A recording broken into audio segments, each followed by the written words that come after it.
Nəzərinizə çatdırım ki, ön buferi satıram. Deməli, ön buferin burasında zədə var. Zaten Amerikadan gələndə də buradaydı zədə, bərpa elətmişdim.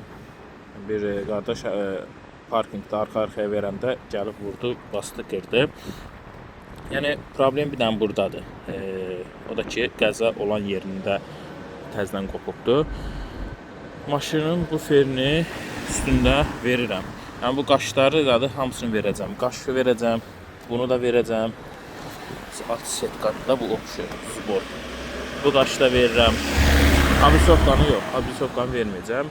Yəni, kimsə maraqlanırsa, əgər almaq istəyərsə, yazsın öz əldən, qiymətlə bağlı inşallah razılaşarıq. Belə göstərim. 10-cu nəsil Civic sürənlər alıb taxa bilər. Yəni, bir-birinə gedir. Bu qədər.